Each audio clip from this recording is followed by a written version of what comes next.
अस्सलाम वालेकुम, welcome to my channel. कैसे हैं आप लोग। आज की वीडियो में हम डिस्क्रीट मैथ के अंदर प्रोबेबिलिटी का टॉपिक पढ़ने जा रहे हैं। तो पहला जो हमारा लेक्चर है इसमें हम थोड़ा सा इंट्रोडक्शन ही बस करेंगे, बाकी कोई ज़्यादा रूल्स वगैरह नहीं पढ़ेंगे, वो हम नेक्स्ट लेक्चर में जाके स्टडी करेंगे। ठीक है, तो सबसे पहले देखते हैं जी प्रोबेबिलिटी होती क्या है। इसकी आपने जो है ना एक डेफिनेशन याद कर लेनी है, यहाँ से ये लास्ट लाइन में लिखी हुई है। ठीक है, डेफिनेशन ऑफ प्रोबेबिलिटी क्या है? The number of successful outcomes divided by the number of total outcomes. ठीक है, अभी फ़िलहाल हम इसको रीड कर रहे हैं, आगे जाके मैं आपको इसको एक्सप्लेन करूँगी एग्जाम्पल के साथ, फिर आपको ये समझ आएगा। ठीक है, आप डिवाइड करते हो किसको? नंबर ऑफ सक्सेसफुल आउटकम्स को किसके साथ? टोटल आउटकम्स के साथ। अब यहाँ पे कुछ डेफिनेशंस हैं प्रोबेबिलिटी के। एग्जाम्पल्स पे जाने से पहले ना कुछ आपको टर्म्स हैं जिनका पता होना चाहिए कि वो क्या होती हैं, और ये एमसीक्यूज़ में भी वो पूछ लेते हैं। ठीक है, एक्सपेरिमेंट क्या होता है, सैम्पल स्पेस क्या होता है, और इवेंट क्या होता है। लेट्स से मैं कहती हूँ कि हम एक डाइस को रोल करते हैं। ठीक है, फॉर एग्जांपल डाइस ही ले लेते हैं एग्जांपल। ठीक है, आप एक डाइस को रोल करें जो लूडो का दाना होता है। आपके पास क्या क्या आ सकता है? या उस पर 1 आएगा, या 2 आएगा, या 3 आएगा, या उस पर 4 आ सकता है, या 5 या 6। इसके अलावा तो और कोई पॉसिबिलिटी नहीं है ना। ठीक है, तो ये जो हमारे पास टोटल पॉसिबिलिटीज़ है ना, इसको हम एस के साथ रिप्रेजेंट करते हैं, यानी ये सैम्पल स्पेस है। ठीक है, ये क्या है? सैम्पल स्पेस, जिसके अंदर टोटल पॉसिबल आउटकम्स हम लिख लेते हैं। टोटल पॉसिबल आउटकम्स कि जितनी भी टोटल पॉसिबल आउटकम्स थी ना, वो हमने सारी लिस्ट डाउन कर ली, तो जो सेट बना उसको हम सैम्पल स्पेस का नाम देंगे। ठीक है, उसके बाद अगर मैं कहती हूँ कि आप लेट्स से एक और सेट बनाए ए जो इसी का सबसेट हो, यानी मैं कहती हूँ आप डाइस को रोल करें तो आपके पास सिर्फ इवन नंबर आए। तो इवन नंबर कौन कौन से हैं इसमें से? 2, 4 और 6 है ना। तो ये एक अलग से सेट बन जाएगा, और आप देखें कि ये जो अलग से सेट बना है ना, इसको हम नाम देते हैं इवेंट का। समझ आ रही है? ठीक है, टोटल पॉसिबल आउटकम्स कितनी है? वो हमारे पास एस है, और कितने हमारे जो उन्होंने हमें दे दिया ना, एक टास्क दे दिया कि आपने ये चीज़ें सेलेक्ट करनी है बीच में से, तो वो इवेंट होता है। ठीक है, अब इसकी अगर हमने प्रोबेबिलिटी फाइंड करनी है, इसको हम क्या कह रहे हैं? इवेंट। सॉरी, मैंने यहाँ पे मेंशन कर दिया। अब इसकी अगर आपने प्रोबेबिलिटी फाइंड करनी है तो हम उसको लिखते हैं प्रोबेबिलिटी ऑफ ए। इस तरह से, अगर इसका नाम मैं बी रखूँगी तो यहाँ पे प्रोबेबिलिटी ऑफ बी पढ़ते हैं इसको, प्रोबेबिलिटी ऑफ बी, और लिखते इस तरह से हैं। और ये इक्वल होता है किसके? जो हमने ऊपर डेफिनेशन पढ़ी, अब यहाँ पे वो आपको समझ में आएगी। Successful outcomes divided by number of total outcomes. ठीक है, सक्सेसफुल आउटकम्स का मतलब है कि इस इवेंट के अंदर कितनी आउटकम्स आ रही हैं, तो वो 3 आ रही है ना, यानी नंबर ऑफ एलिमेंट्स इन ए, और उसको डिवाइड कर देना टोटल पॉसिबल आउटकम्स के साथ, यानी number of elements in S, N of S. तो हमारे पास ए के अंदर देखें 3 एलिमेंट्स हैं, एस के अंदर कितने हैं? 6 हैं। डिवाइड करेंगे तो हमारे पास 1/2 इसकी प्रोबेबिलिटी आ जाएगी। ठीक है, तो सैम्पल स्पेस और इवेंट समझ में आ गया।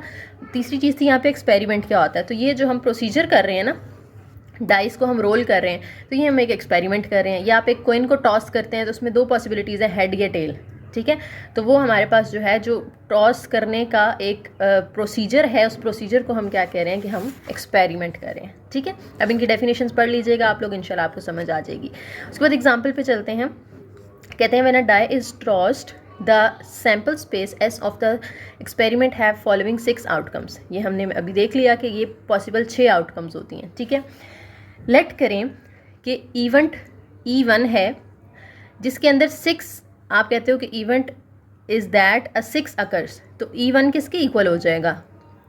देखिए 6 अकर हो रहा है ना इसमें, तो ये वाला 6 आ जाएगा यहाँ पे। ठीक है, एक और इवेंट है E2 जिसको उन्होंने नाम दे दिया, और उसमें वो कहते हैं इवन नंबर अकर्स, यानी E2 के अंदर क्या आ जाएगा? इवन नंबर्स आ जाएंगे, लेकिन सारे इवन नंबर्स नहीं, सिर्फ इस सैम्पल स्पेस में जो इवन नंबर्स आ रहे हैं ना, वो वाले। आप इस सैम्पल स्पेस से बाहर कोई वैल्यू इवेंट के अंदर नहीं रख सकते। समझ आ रही है? इवेंट के अंदर जितनी भी वैल्यूज़ आएंगी वो इसी में से उठानी होती हैं हमने, इसके अलावा कोई और वैल्यू हम पुट नहीं कर सकते। E3 भी the event that an odd number occurs, तो E3 की वैल्यू क्या हो जाएगी? इसी में से हमने ऑड नंबर्स ले लेने हैं, 1, 3, 5, 1, 3 एंड 5। ठीक है, इस तरह से वो कहते हैं E4 भी the event that a prime number occur. E4 के अंदर प्राइम नंबर आ रहा है। प्राइम नंबर इसमें से कौन कौन से हैं? प्राइम नंबर वो होता है जो अपने अलावा किसी और टेबल पे डिवाइड नहीं होता। तो 2 जो है वो किसी के टेबल में नहीं आता, 3 किसी के टेबल में नहीं आता, और 5 किसी के टेबल में नहीं आता। 4 तो आता है ना 2 के टेबल में, 6 आता है, 2 में भी आता है, 3 में भी आता है। तो सिर्फ 2, 3 और 5 जो है ये हमारे पास प्राइम नंबर्स हैं। उसके बाद E5 के अंदर कहते हैं event that a number less than 5 occurs, E5 के अंदर वो नंबर्स लेने हैं जो लेस देन 5 हैं, तो वो 1 2 3 4 आ जाएगा। 1 2 3 4, 5 नहीं लिख लेना, उन्होंने सिर्फ कहा है लेस देन 5। अगर तो वो कहते हैं ना लेस देन और इक्वल टू 5, तो फिर आप यहाँ पे 5 भी लगाते कि 5 भी और उससे छोटे भी, लेकिन यहाँ पे सिर्फ 5 से छोटे वाले उन्होंने हमसे कहा है, ठीक है। उसके बाद E6 के अंदर कहते हैं इवेंट है अ नंबर ग्रेटर देन 6। अगर E6 के अंदर हमने वो नंबर लेने हैं जो 6 से बड़े हैं, तो इस सैम्पल स्पेस के अंदर 6 से बड़ा तो कोई नंबर नहीं है, तो ये एम्प्टी सेट आ जाएगा आपके पास। उसको आप यूँ लिख लें या आप यूँ 5 का सिंबल लगा दें, ठीक है। इसको हम क्या पढ़ते हैं 5। अच्छा, ये नहीं करना कि ब्रैकेट लगा के उसके अंदर 5 लगा दो, ये गलत हो जाएगा, ठीक है। या 5 या फिर एम्प्टी ब्रैकेट। समझ आ गई है कि इवेंट क्या होता है। अच्छा, अब एक और एग्जांपल है। एक मैं यहाँ पे आपको बात बता दूँ, MCQ में अक्सर आती होती है कि जब भी आप प्रोबेबिलिटी फाइंड करेंगे ना, जैसे ये मैंने प्रोबेबिलिटी फाइंड की, इसका आंसर क्या आया 0.5।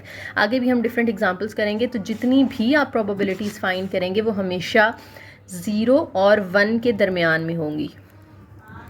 0 और 1 यानी किसी भी इवेंट की जब आप प्रोबेबिलिटी लेंगे वो हमेशा 0 और 1 के दरमियान में होगी। ये आपने MCQ के लिए याद रखनी है बात, ठीक है। यानी आप या तो बिल्कुल 0 आंसर मिलेगा आपको, ठीक है, जैसे यहाँ पे E6 के अंदर हमें 0 मिलेगा क्योंकि इसके अंदर कोई एलिमेंट नहीं है, ठीक है। या आपको क्या होता है कि 0.1 0.2 3 4 5 कुछ भी मिल सकता है, और जाते जाते आप सिर्फ 1 तक जाएंगे, 1 से ऊपर नहीं जाएगी प्रोबेबिलिटी कभी भी। 1 तब होगी जब पूरे का पूरा जो है वो सबसेट उसके अंदर आ जाएगा, ठीक है। फॉर एग्जांपल मैं कहती हूँ कि हमारे पास एक इवेंट है जिसमें नंबर्स लेस देन और इक्वल टू 6 अकर्स, तो फिर हम ये 1 से 6 तक सारे ले लेंगे, तो N ऑफ A भी 6 हो जाएगा, N ऑफ S भी 6 होगा, तो 6 बाय 6 करेंगे तो 1 आ जाएगा, ठीक है। तो 1 से बड़ी हमारे पास प्रोबेबिलिटी कभी भी नहीं आती। नेक्स्ट हमारे पास एग्जाम्पल है, when a pair of dice is tossed. Pair of dice का मतलब है कि अब 2 डाइस हैं, 2 लूडो के दाने हैं, वो आपने इकट्ठे टॉस करने हैं, ठीक है। सैम्पल स्पेस जो है उसके अंदर क्या होगा, आप देखें सैम्पल स्पेस अगर एक डाइस है तो फिर तो सिर्फ 1 से 6 तक है ना। अगर 2 डाइस आप रोल करते हैं तो सैम्पल स्पेस काफ़ी बड़ी बनेगी। देखें, या तो दोनों के ऊपर 1 आ जाएगा, या ये हो सकता है कि पहले दाने के ऊपर 1 और दूसरे के ऊपर 2 आ जाए, या पहले दाने पे 1 और दूसरे पे 3 आ जाए, या पहले पे 1 और दूसरे पे 4 आ जाए, या पहले पे 1 और दूसरे पे 5 आ जाए, या पहले पे 1 और दूसरे पे 6 आ जाए। या ये हो सकता है कि पहले पे 2 और दूसरे पे 1 हो, या दोनों पे 2 आ जाए, या पहले पे 2 और दूसरे पे 3 आ जाए। इस तरह करते जाना है आपने, 2 4 2 5 2 6, ठीक है। फिर 3 1 3 2 3 3, फिर 4 1 4 2 4 6 तक जाना है, फिर 5 1 से लेकर 5 6 तक जाना है, फिर 6 1 से लेकर 6 6 तक जाना है, ठीक है। तो ये हमारे पास इस तरह की, ये देखें, एक सैम्पल स्पेस आ जाएगी जिसके अंदर टोटल 36 आउटकम्स हैं, ठीक है। समझ आ गई कैसे बनी है, वो आप लोगों ने बना लेनी है। अच्छा, उसके बाद कहते हैं कि आपने करना क्या है। अब हम इवेंट्स की तरफ चलते हैं। इवेंट के अंदर कहते हैं let E be the event. E एक इवेंट है in which the sum of numbers is 10, यानी आपने वो नंबर जिसमें से उठाने हैं जिनको ऐड करके 10 आता हो, ठीक है। तो इवेंट E के अंदर फिर कौन कौन से पेयर आ जाएंगे, आप इन पेयर्स में से देखेंगे। देखें, इनको ऐड करके 2 आ रहा है, इनको ऐड करके 3 आ रहा है, इनको ऐड करके 4 आ रहा है, 1 और 4 को ऐड करके 5 आ रहा है, ये 6 आ रहा है। तो इस तरह से हमने ऐड करके देखते जाना है। जिन जिनका आंसर 10 आएगा ना ऐड करके, वो हमने इवेंट E के अंदर लिख लेने हैं। जैसे अगर फॉर एग्जांपल यहाँ से हम देखते हैं तो 4 और 6 को ऐड करके हमें क्या मिलेगा, 10 मिलेगा, ठीक है। 6 और 4 को ऐड करके हमें 10 मिलेगा, 5 और 5 को ऐड करके हमें 10 मिलेगा। इसके अलावा कोई और पेयर नहीं है जिनका सम जो है वो 10 आता हो। तो हमने ये तीनों पेयर्स उठा के ना E के अंदर लिख लेने, इवेंट E के अंदर, ठीक है। अगर इसकी हमने प्रोबेबिलिटी निकालनी है तो हम कैसे निकालेंगे, अब हमने इवेंट E की प्रोबेबिलिटी निकालनी है ना, तो P ऑफ E इक्वल हो जाएगा number of elements in E over number of elements in S। तो E के अंदर देखें हमारे पास 1 2 3 पेयर्स हैं, 3 एलिमेंट्स हैं, और S के अंदर टोटल अगर आप काउंट करेंगे ना तो वो 36 हैं, ठीक है। पीछे जो हमने अभी इतनी बड़ी सैम्पल स्पेस बनाई है ना 1 1 1 2 1 3 वाली, तो उसमें 36 हैं। दोनों को डिवाइड करेंगे तो हमें आंसर मिल जाएगा। समझ आ गई। अच्छा जी, नीचे प्रॉपर उन्होंने डेफिनेशन और फार्मूला दे दिया है। प्रोबेबिलिटी जो है वो क्या होती है, किसी भी फाइनाइट सैम्पल स्पेस की आप लेते हैं तो all the outcomes are equally likely to occur, यानी जो सैम्पल होगा ना, सैम्पल स्पेस होगी हमारे पास, उसमें जितनी भी आउटकम्स हैं they are equally likely to occur, यानी सबके अकर होने के चांसेस एक जैसे होंगे, इक्वल होंगे। ऐसा नहीं हो सकता कि किसी के ज़्यादा हो किसी के कम हो। फॉर एग्जांपल अगर मैं कहती हूँ कि हमारे पास एक कॉइन है, आपने उसको टॉस करना है, तो अब आपके माइंड में यही आएगा कि या तो हेड आ सकता है या टेल आ सकता है, तो ये सैम्पल स्पेस बन जाएगी हमारी हेड और टेल। ठीक है, इस तरह से हम लिखेंगे sample space is equal to H, T की या तो हेड आ सकता है या टेल आ सकता है। अब जितने चांसेस हेड आने के हैं उतने चांसेस ही टेल आने के हैं।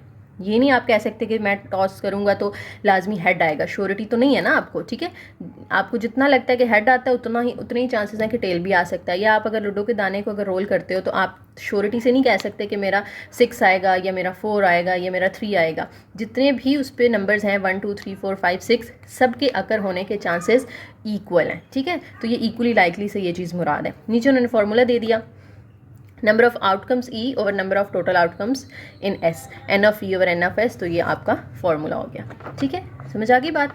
अब जो यहाँ पे उन्होंने बता दिया कि E जो इवेंट है ना वो या तो एम्प्टी सेट हो सकता है, ठीक है, या वो सबसेट होगा किसका, सैम्पल स्पेस का।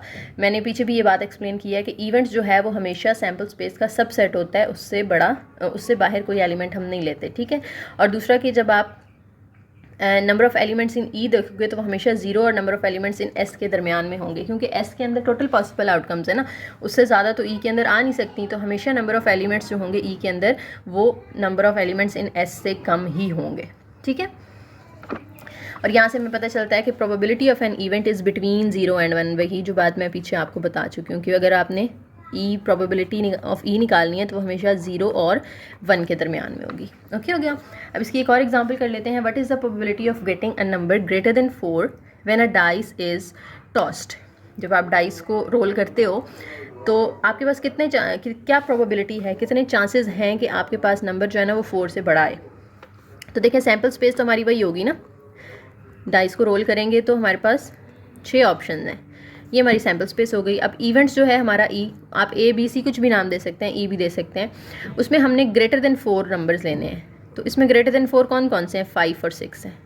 ठीक है, 4 नहीं शामिल करना, उन्होंने ये नहीं कहा ग्रेटर देन और इक्वल टू 4। अगर तो वो कहते ना ग्रेटर देन और इक्वल टू, फिर हम 4 5 और 6 तीनों लेते, लेकिन उन्होंने सिर्फ ग्रेटर देन बोला है। तो 4 से सिर्फ जो 2 बड़े हैं वो वाले आप इसके अंदर शामिल करेंगे। अब हमने जब इसकी प्रोबेबिलिटी निकालनी है तो probability of E will be equal to number of elements in E over number of elements in S. E के अंदर 2 हैं और एस के अंदर 6 हैं, कटिंग करेंगे तो हमारे पास 1/3 आंसर आ जाएगा। ठीक है, what is the probability of getting a total of 8 or 9 when a pair of dice is tossed। pair of dice toss हो रहा है, यानी 2 डाइस इकट्ठे टॉस हो रहे हैं, तो फिर वो सैम्पल स्पेस हमारी 1 1 1 2 1 3 वाली बनेगी। ठीक है, तो ये 36 इसके अंदर हमारे पास पॉसिबल आउटकम्स आ गई। तो एन ऑफ एस हमें यहाँ से पता चल गया कितना है, 36 है। ठीक है, उसके बाद कहते हैं what is the probability of getting a total of 8 और 9, यानी वो पेयर्स भी लेने हैं जिनको ऐड करके 8 आता है और वो पेयर्स भी ले लेने हैं जिनको ऐड करके 9 आता है। तो ई के अंदर फिर हम देखें ये वाले सारे पेयर्स हमने लिख लिए। फिर ठीक है, इसमें से आपने ना देख लेना, चूज़ कर लेना किन किन को ऐड करके 8 या 9 आ रहा है। जैसे 6 और 2 को ऐड करके 8 आता है, ठीक है, उसके बाद 5 और 3 को ऐड करके 8 आता है, 6 और 3 को ऐड करके 9 आता है। हमने 8 और 9 दोनों वाले ले लेने हैं। इस तरह से जितने आप यहाँ पे देखेंगे उन सबको आपने इस तरह से ई के अंदर लिख लेना है और फिर काउंट कर लेना है कितने हैं। तो ई के अंदर टोटल 9 आए हैं। ठीक है, तो प्रोबेबिलिटी जब आप ई की निकालेंगे तो number of elements in E over number of elements in S, cutting करेंगे तो 1/4 आंसर आ जाएगा।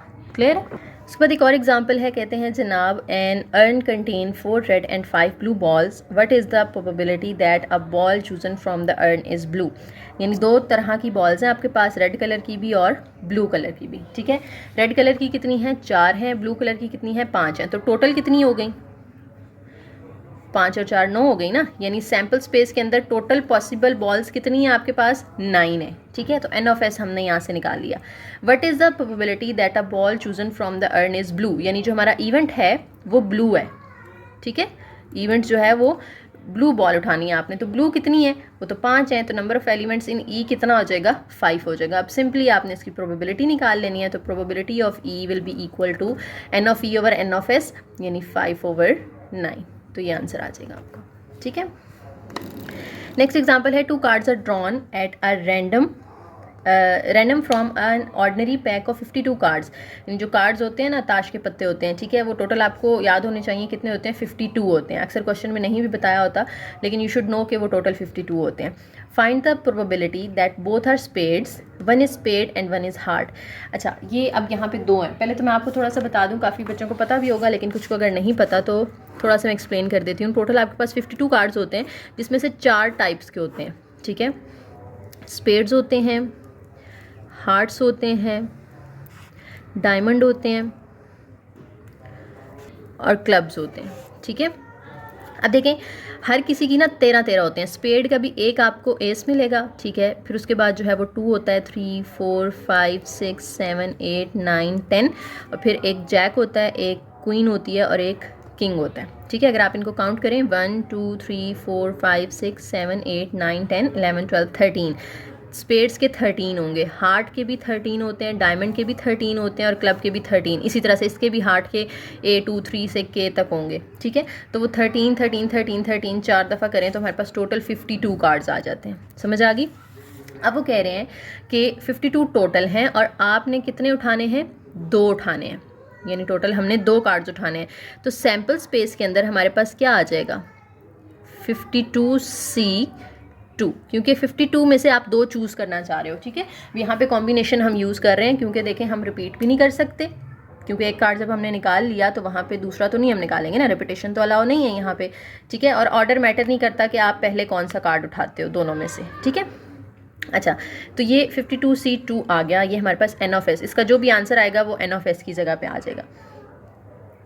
उसके बाद पार्ट 1 के अंदर देखें हमारे पास कौन सा इवेंट है, बोथ आर स्पेड्स। स्पेड्स कितने हैं मैंने आपको बताया, स्पेड्स जो है वो 13 होते हैं, हार्ट्स भी 13 होते हैं। तो स्पेड्स हमारे पास टोटल 13 है। 13 में से हमने कितने लेने हैं, 2 लेने हैं, दोनों स्पेड्स ही चाहिए ना हमें, यानी जो इवेंट है हमारा वो क्या हो जाएगा, 13C2।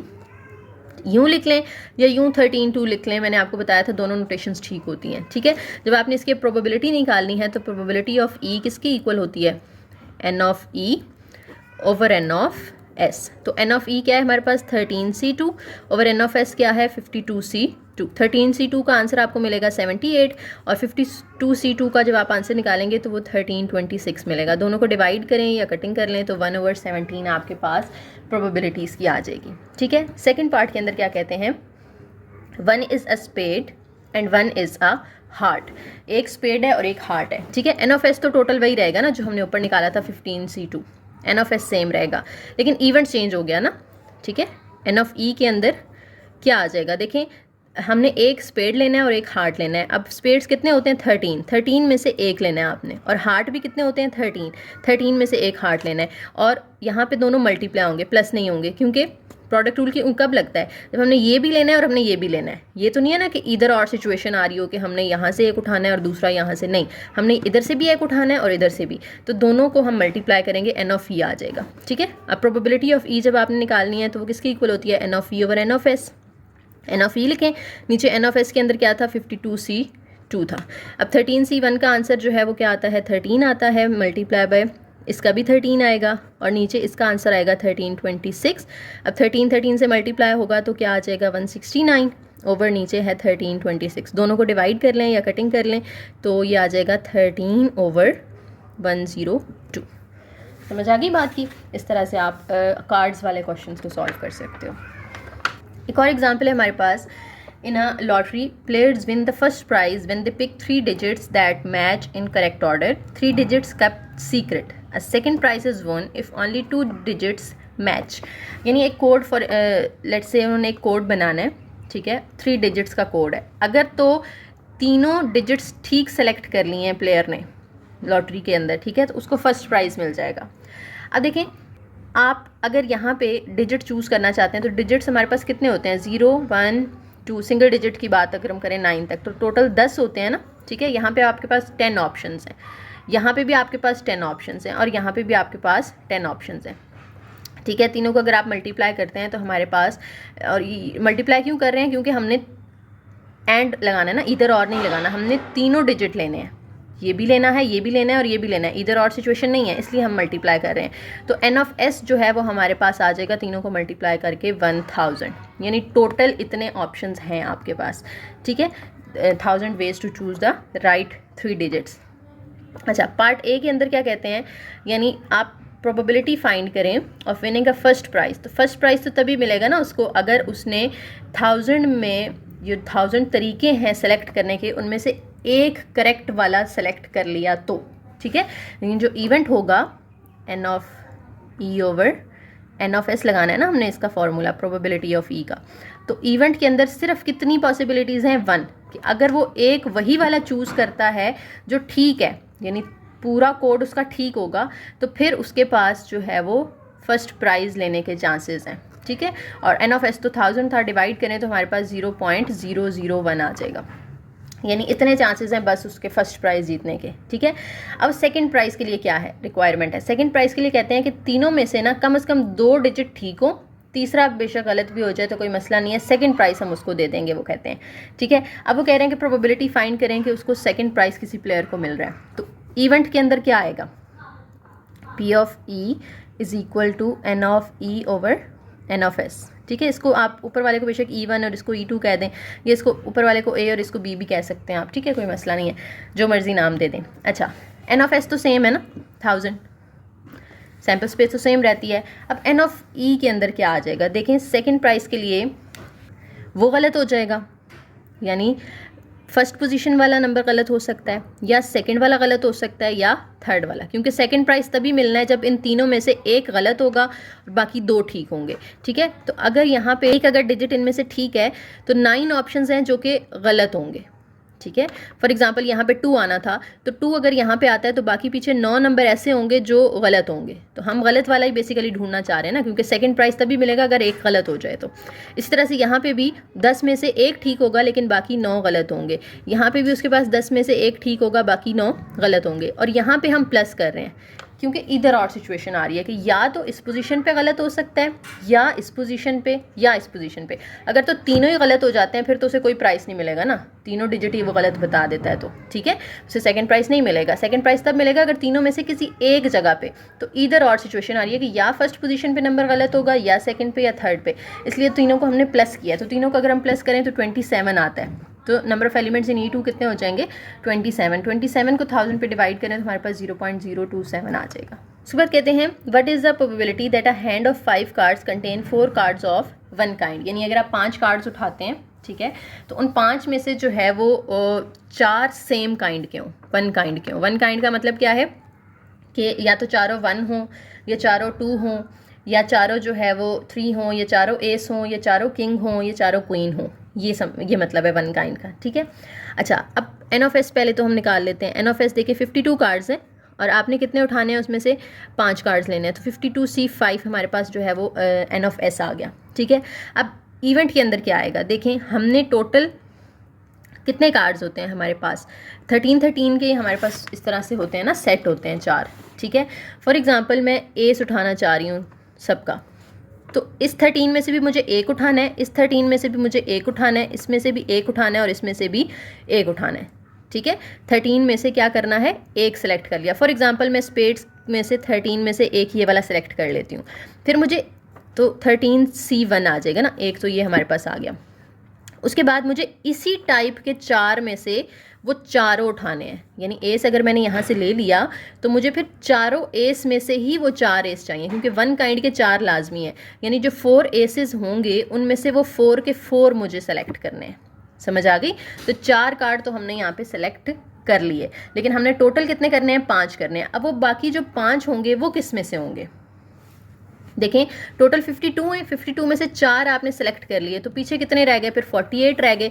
अब वो जो एक रिमेनिंग कार्ड है ना, वो आपने 48 में से सेलेक्ट करना है, 48C1। ठीक है, या आप इसको यूँ भी लिख सकते हो 13 1 4 4 48 1। समझ आ रही है बात की? ये 4 4 अलग से क्यों आया है, क्योंकि हमने जब 13 में से एक सेलेक्ट कर लिया तो उसी काइंड के हमने फिर देखने हैं कि जो 4 हैं वो चारों हमने लेने हैं, क्योंकि उन्होंने हमसे कहा था कि 4 ऑफ 1 काइंड आने चाहिए। बेसिकली ये जो 13C1 है ये इसलिए है कि आपने ना इन 13 काइंड्स में से एक काइंड सेलेक्ट कर लिया है, फिर उस काइंड के 4 कार्ड्स लिए आपने, ठीक है, और उन चारों में से चारों को सेलेक्ट कर लिया। समझ आ गई? फॉर एग्जाम्पल मैं एस नहीं करती, मैं यहाँ से 5 कर लेती हूँ, तो ये 13 में से एक मैंने यहाँ से सेलेक्ट किया, फिर मुझे वो 5 वाले चारों इकट्ठे करने हैं और उन चारों में से वो 4 के 4 लेने हैं, और 5वां जो रह जाएगा वो फिर बाकी 48 में से आएगा। ठीक है, तो ये एन ऑफ ई हो जाएगा हमारे पास, एन ऑफ ई। और नीचे डिवाइड हम एन ऑफ एस से करते हैं। एन ऑफ एस तो क्या है, 52C5 है ना। इनके आंसर्स निकालें, मल्टीप्लाई करें, इससे डिवाइड करें तो 0.0024 आंसर आ जाएगा। ठीक हो गया। नेक्स्ट भी इसी तरह की एग्जांपल है, कहते हैं find the probability that a hand of 5 cards contain 3 cards of one kind and 2 cards of another kind. ठीक है, यानी आप देखें कि आपने टोटल कितने कार्ड्स उठाने हैं, 5 उठाने हैं ना, तो एन ऑफ एस तो नीचे हमारे पास आ जाएगा 52C5। ठीक है, अब वो कहते हैं कि 3 कार्ड्स ऑफ वन काइंड, तो इसी तरह से जैसे मैंने आपको पीछे बताया ना 4 कार्ड्स ऑफ वन काइंड हमने लेने थे, तो हम क्या कर रहे थे 13 में से पहले हम जो है वो एक सेलेक्ट कर रहे थे। यहाँ पे भी हम क्या करेंगे 13 में से 2 सेलेक्ट करेंगे, क्योंकि वन काइंड के 3 चाहिए और अनदर काइंड के भी, यानी 2 काइंड्स हमें पहले तो सेलेक्ट करनी है ना। 13 में से हमें कितनी काइंड्स सेलेक्ट करनी है, 2, तो 13C2 आ जाएगा कि 13 में से 2 काइंड्स आप सेलेक्ट कर लो। फिर उस काइंड के जो 4 होंगे, जैसे यहाँ पे हमने किया था कि उस काइंड के, फॉर एग्जांपल फर्स्ट काइंड मैंने ये सिलेक्ट कर ली और सेकंड मैंने जो है लेट्स से 5 सेलेक्ट कर लिया, तो अब इसके जो 4 होंगे उन 4 में से हमने कितने लेने हैं, 3 अलग से लेने हैं। ठीक है, अब उस 4 में से हम 4 में से 4 नहीं ले रहे, 3 ले रहे हैं हम वन काइंड के, और दूसरी काइंड के कितने ले रहे हैं, 2 ले रहे हैं, यानी दूसरी काइंड के जो हमने 4 सेलेक्ट किए हैं उनमें से अब हमने कितने लेने हैं, 2 लेने हैं। तो अब इन तीनों को इस तरह से आपने कर लेना है मल्टीप्लाई आंसर्स को और फिर डिवाइड कर देना है टोटल के साथ। समझ आ गई, 0.0014 आंसर आ जाएगा। उसके बाद कहते हैं what is the probability that a randomly chosen positive 2 digit number is a multiple of 6। यानी आपने प्रोबेबिलिटी किस चीज़ की निकालनी है, आपने 2 डिजिट नंबर जो है वो सेलेक्ट करना है, लेकिन वो 6 के मल्टीपल्स में से होना चाहिए। 2 डिजिट नंबर हैं कहाँ से कहाँ तक, 10 से शुरू होते हैं ना, 0 से 9 तक तो सिंगल डिजिट होते हैं, 10 से 2 डिजिट स्टार्ट होते हैं और ये कहाँ तक जाते हैं, 99 तक जाते हैं। ठीक है, यानी अगर आप देखो 1 से 99 तक टोटल कितने नंबर है, 99 है, उस 99 में से शुरू वाले 9 निकाल दो जो सिंगल डिजिट हैं, तो पीछे कितने रह गए, 90 रह गए। यानी सैम्पल स्पेस आपके पास कितनी है, 90। एन ऑफ एस हमारे पास क्या है, 90 है। ठीक है, अब हमने इवेंट सेलेक्ट करना है। इवेंट में देखें आपने इसमें से वो नंबर लेने हैं जो 6 से डिवाइड हो सकते हो। ठीक है, यानी 90 नंबर्स में से वो लेने हैं जो 6 से डिवाइड हो सकते हैं। ठीक है, तो 6 से अगर आप इसको डिवाइड करते हो तो ये हमारे पास आता है जनाब 15। ये हमारे पास क्या आ जाएगा, 15 आ जाएगा। तो नंबर ऑफ़ एलिमेंट्स इन ई हमारे पास क्या आ गया, 15 आ गया। अब आपने सिंपली क्या करना है, प्रोबेबिलिटी ऑफ ई फाइंड करनी है, तो नंबर ऑफ़ एलिमेंट्स इन ई को डिवाइड कर देना है number of elements in S के साथ। डिवाइड करेंगे तो हमारे पास 1/6 आ जाएगा कटिंग करके, और पॉइंट्स में अगर आंसर देना हो तो आप पॉइंट्स में भी दे सकते हैं। समझ आ गई। उसके बाद एक डेफिनेशन है, कहते हैं कि अगर आपने एक इवेंट लिया हुआ है सैम्पल स्पेस में से और आप उसका कॉम्प्लीमेंट लेना चाहते हो, तो कॉम्प्लीमेंट क्या होगा, that event does not occur. For example मैं कहती हूँ कि आपने डाइस रोल किया या एक कॉइन फॉर एग्जांपल टॉस किया। सिंपल सी एग्जांपल लेते हैं, फिर मैं आपको डाइस की भी समझाती हूँ। कॉइन टॉस किया तो उसमें आपके पास सैम्पल स्पेस में क्या आ सकता है, या हेड आ सकता है या टेल आ सकता है। अब एक इवेंट है आपके पास कि हेड आ गया। ठीक है, अब इसका कॉम्प्लीमेंट अगर आपने लेना है ना, तो कॉम्प्लीमेंट का मतलब होगा कि हेड के ऑपोजिट हेड नहीं आया। कॉम्प्लीमेंट का मतलब क्या होगा, हेड नहीं आया। इसका मतलब है कि उसके अंदर क्या आया होगा, टेल आया होगा। समझ आ रही है। तो कॉम्प्लीमेंट किसी भी इवेंट का आप लेते हैं तो इसका मतलब है वो अकर नहीं कर रहा। फॉर एग्जांपल डाइस में मैं आपको कहूँ कि हमने कहा कि इवन नंबर आ गए, वो एक इवेंट लिया हमने, अगर हमने उसका कॉम्प्लीमेंट लेना है ना, तो उसका कॉम्प्लीमेंट होगा कि इवेंट नंबर नहीं आए। इवन नंबर नहीं आए तो इसका मतलब है कि ऑड नंबर आए होंगे फिर। ठीक है, तो कॉम्प्लीमेंट का मतलब है इट डज नॉट अकर। ये एमसीक्यू के लिए आपने याद रखना है। कॉम्प्लीमेंट को इस तरह से पावर में सी भी लिख के भी कर सकते हैं और ऊपर डैश लगा के भी कर सकते हैं। और ये कैसे मिलता है, एस में से ई माइनस कर दो। जैसे यहाँ पे ये एस है ना, इसमें से ई माइनस कर दो, यानी एच माइनस कर दो, तो पीछे टी रह जाएगा, वही आपके पास फिर उसके कॉम्प्लीमेंट में आंसर आ जाता है। ठीक है, और यहाँ पे एक और फार्मूला है कि अगर आपने प्रोबेबिलिटी ऑफ ई कॉम्प्लीमेंट निकालनी है तो वो इक्वल होगी 1 माइनस प्रोबेबिलिटी ऑफ ई, क्योंकि हमने पीछे पढ़ा टोटल प्रोबेबिलिटी कितनी होती है, 1 होती है ना। तो उस 1 में से आप इवेंट ई की प्रोबेबिलिटी निकाल दो, तो पीछे जो बचेगा वो इवेंट ई के ऑपोजिट की प्रोबेबिलिटी होगी, यानी जहाँ पे वो इवेंट ई अकर नहीं कर रहा। तो ये एमसीक्यूज के लिए आपने याद रखनी है बात। Let 2 items be chosen at random from a lot containing 12 items of which 4 are defective। यानी टोटल कितने आइटम्स हैं, 12 हैं। आपने उसमें से चूज़ कितने करने हैं, 2। तो एन ऑफ एस पहले हम लिख लेते हैं। एन ऑफ एस किसकी इक्वल होगा, 12C2 के 12 में से 2 आपने सेलेक्ट करने हैं। ठीक है, कहते हैं 4 जो है वो डिफेक्टिव है उसमें से। What is the probability that none of the items chosen are defective. यानी आपने इवेंट के अंदर वो प्रोबेबिलिटी लेनी है कि जो आइटम आप 12 में से सेलेक्ट कर रहे हो ना, 2, उनमें से कोई भी डिफेक्टिव ना हो। तो देखो डिफेक्टिव कितनी है 12 में से, 4 तो डिफेक्टिव हैं, तो जो नॉन डिफेक्टिव है वो कितनी होंगी, फिर 8 होंगी ना। नॉन डिफेक्टिव कितनी होंगी, 8। उन 8 में से फिर आपने 2 सेलेक्ट करनी है, तो वो फिर श्योरिटी होगी कि वो डिफेक्टिव नहीं है, क्योंकि डिफेक्टिव वाली 4 हमने पहले निकाल दी ना टोटल में से। तो 8 में से आपने 2 सेलेक्ट करनी है। तो N of E over N of S कर लेना है बस आपने, 8C2 ओवर 12C2। 8C2 का आंसर आएगा हमारे पास 28 और 12C2 का आंसर आएगा 66। दोनों को डिवाइड करना है तो हमारे पास आंसर आ जाएगा 14/33। ठीक है। उसके बाद बी में क्या कहते हैं, एटलीस्ट 1 आइटम इज़ डिफेक्टिव। अब देखें ये इसके ऑपोजिट ही नहीं है, यहाँ पे उन्होंने कहा था कोई भी डिफेक्टिव ना हो, और बी पार्ट में कह रहे हैं कि कम से कम एक डिफेक्टिव हो। तो इसका ऑपोजिट आ गया ना, यानी इसका कॉम्प्लीमेंट आ गया। समझ आ रही है बात की। और कॉम्प्लीमेंट में हम कैसे निकालते हैं कि अगर हमने इसका कॉम्प्लीमेंट निकालना है, फॉर एग्जांपल इसको हमने ए का नाम दे दिया था, इसको मैं बी का नाम दे देती हूँ, तो वो किसके इक्वल होगा, 1 माइनस प्रोबेबिलिटी ऑफ ए। ठीक है, क्योंकि ये बी बेसिकली क्या है, ए का कॉम्प्लीमेंट ही है। ए कॉम्प्लीमेंट लिख लें या बी लिख लें, एक ही बात है। और वो इक्वल होगा 1 माइनस पी ऑफ ए। तो पी ऑफ ए हमने ये निकाली थी जिसकी कटिंग करके 14/33 आया था। तो 1 में से 14/33 को माइनस करें, एलसीएम ले लें या डायरेक्ट कैलकुलेटर से आंसर निकाल लें, तो 19/33 आ जाएगा। ठीक है। नेक्स्ट है 3 light bulbs are chosen at a random from 15 bulbs. Total 15 bulbs हैं, उसमें से चूज़ कितने करने हैं, 3। तो एन ऑफ एस तो हमारे पास आ जाएगा कि 15 में से 3 सेलेक्ट करने हैं। ठीक है। 5 उसमें से डिफेक्टिव हैं। Find the probability that none is defective. वही बात कि कोई भी डिफेक्टिव ना हो। तो 15 में से वो जो डिफेक्टिव वाले 5 हैं वो निकाल दो, तो नॉन डिफेक्टिव कितने रह गए, 10 रह गए ना। अब उन 10 में से अगर आप 3 सेलेक्ट करोगे तो फिर कोई भी डिफेक्टिव नहीं होगा। ठीक है। अब इसी तरह से प्रोबेबिलिटी निकालने के लिए हम क्या करेंगे, एन ऑफ ए को डिवाइड कर देंगे एन ऑफ एस के साथ। 10C3 का आंसर 120 है, इसका जो है वो 455 है, डिवाइड करेंगे तो आपके पास आंसर आ जाएगा 24/91। समझ आ गई। सेकेंड पार्ट में कहते हैं एग्जैक्टली 1 इज़ डिफेक्टिव, यानी सिर्फ एक डिफेक्टिव हो, एक से ज़्यादा डिफेक्टिव ना हो। तो इसका मतलब है एन ऑफ एस तो वही सेम रहेगा ना, एन ऑफ एस तो सेम रहेगा 15C3। टोटल वाला चेंज नहीं होता, सिर्फ इवेंट चेंज हो रहा होता है। ठीक है। अगर मैं इवेंट बी इसको नाम दे देती हूँ, तो अब देखें उन्होंने कहा है कि एग्जैक्टली 1, सिर्फ एक डिफेक्टिव हो, यानी जो एक है वो हमें उस 5 में से सेलेक्ट करना पड़ेगा, क्योंकि 5 टोटल डिफेक्टिव वाली है ना। उस 5 में से एक सेलेक्ट करना होगा, और बाकी जो 4 हैं वो कहाँ से सेलेक्ट करने होंगे, जो नॉन डिफेक्टिव वाले 10 हैं उसमें से। फिर हमने टोटल हमने कितने करने हैं, सॉरी 3 करने हैं, एक यहाँ पे कर लिया, तो 2 फिर हम बाकी 10 में से करेंगे। समझ आ रही है बात की।